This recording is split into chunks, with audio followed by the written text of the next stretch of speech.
Nosso assunto é sério agora, hein?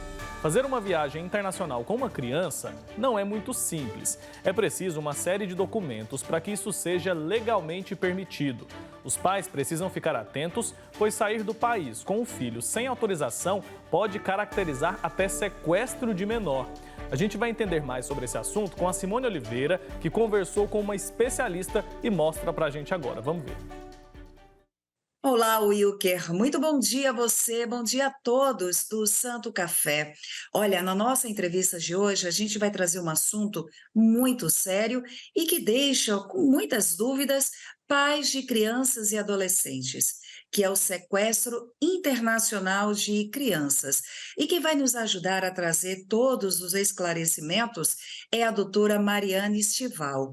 Ela que é advogada especialista em direito internacional e que já está conosco aqui no Santo Café. Doutora Mariane, muito bom dia e muito bem-vinda. Bom dia a todos que estão acompanhando a TV Pai Eterno, o programa Santo Café. Bom dia, Wilker, muito bom dia, Simone. E realmente é muito importante, né? Um assunto de extrema relevância, um assunto complexo, mas acima de tudo um assunto que precisa ser falado, porque às vezes isso pode estar acontecendo na casa de uma família e a família não sabe que providência que precisa ser tomada, e existem mecanismos, né, de prevenção e repressão a esse problema tão grave, não só no país, mas no mundo. Para começarmos a nossa conversa, eu gostaria de saber com a senhora o que é o sequestro internacional de crianças. Pois é uma das perguntas mais importantes, Simone, por quê? Na verdade, é uma tradução.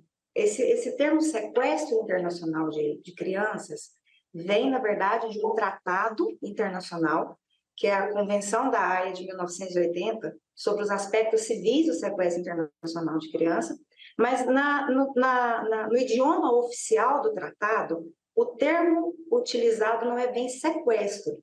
Por isso que gera uma confusão aqui no Brasil. O termo adequado é subtração. Só que na tradução para o Brasil foi o único país que ratificou o tratado, essa convenção, que fez essa tradução para o termo sequestro. E isso pode se confundir com crime de sequestro aqui no Brasil, que são situações completamente diferentes.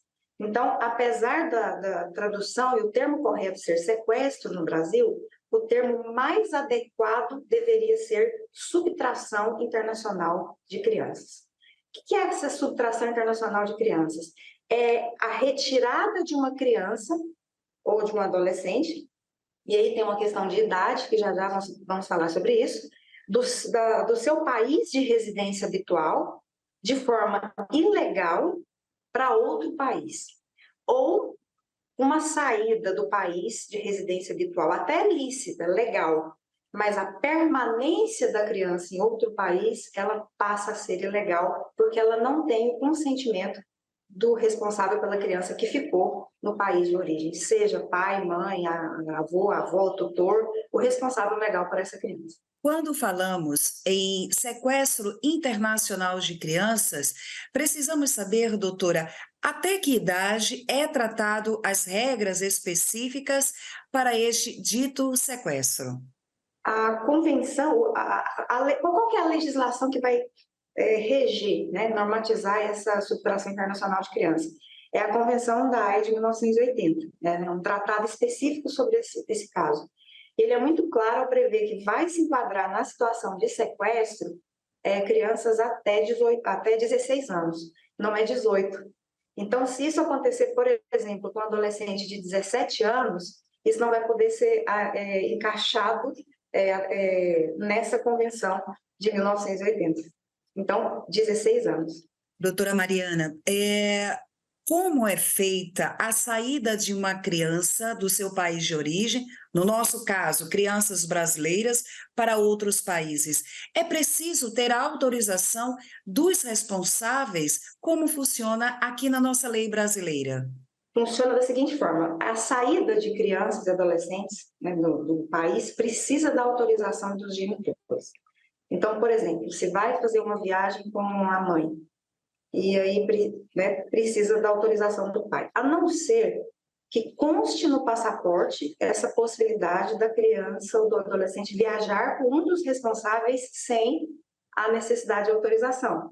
Então, como nós trabalhamos muito com essa assessoria, até nos próprios passaportes, nós sempre orientamos, né, principalmente casais que estão se divorciando, casais que estão disputando guarda, que vão fazer esse passaporte, a gente fala, olha, observem bem, porque tem lá no campo, no formulário, uma parte que você autoriza o responsável, o genitor ou o genitor, a fazer essa viagem internacional sem o seu consentimento. Vai depender muito da relação desses pais. Se tem uma boa relação, né, de confiança, eles fazem, mas se não tem, nós sempre recomendamos, não façam, porque qualquer saída vai precisar da autorização. Quando a gente traz também uma dúvida de muitos pais, principalmente, como a senhora abordou, pais que são em processos de separação. Quando se tem, por parte de um dos genitores ou um dos responsáveis por essa criança, que essa criança saiu do país e possivelmente foi sequestrada, né, como o termo utiliza, qual o procedimento que esse genitor, esse responsável que ficou no país, deve fazer? A Convenção da Haia de 1980, ela prevê que os países que fazem parte do tratado, eles precisam criar uma autoridade central que é o ponto de intermédio com a autoridade central do país onde a criança está. Então, nós temos aí a primeira providência, fazer a comunicação formal, a ACAF. No Brasil, o órgão se chama ACAF, um órgão ligado ao Ministério da Justiça, que vai receber essa demanda, vai solicitar uma documentação e vai entrar em contato com a autoridade central do país onde a criança está, porque a ACAF é responsável pelo retorno da criança. Uma vez efetuado todo esse procedimento, né, desse acordo internacional entre os países, o que pode acontecer com o genitor que levou essa criança indevidamente para fora do país? O que acontece a partir de então? Só complementando, existe um prazo para essa comunicação para se obter o retorno imediato da criança. Essa comunicação tem que ser feita até 1 ano a partir do conhecimento, né, da situação que está acontecendo em relação a essa criança. Em casos de constatação da ocorrência do sequestro internacional de criança, isso pode gerar até a perda da guarda. Foi o que aconteceu nesse caso prático, mesmo concreto, que aconteceu no estado de Goiás. A mãe foi para os Estados Unidos, falsificou a assinatura do pai para ir para outro país, ela perdeu a guarda aqui no Brasil. Então, a consequência é muito grande. Às vezes aí é possível se resolver de várias formas, mas a pessoa, às vezes, pode arriscar perder a guarda do próprio filho ou da filha por uma atitude impensada. Doutora Mariane, muito obrigada. Sua colaboração, informações valiosíssimas para todos nós. Um forte abraço e até uma próxima oportunidade.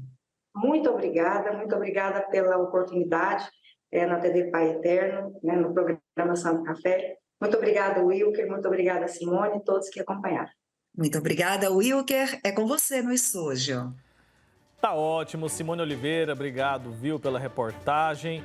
Olha, assunto importante, né? Muitos pais acabam cometendo essa ilegalidade, cometendo esse crime aí, sem a intenção, sem saber que é necessário dessa autorização para poder tirar a criança ou adolescente do país. Então fica esse alerta para você que pretende fazer uma viagem internacional, fique atento a esses detalhes porque eles fazem toda a diferença, tá bom?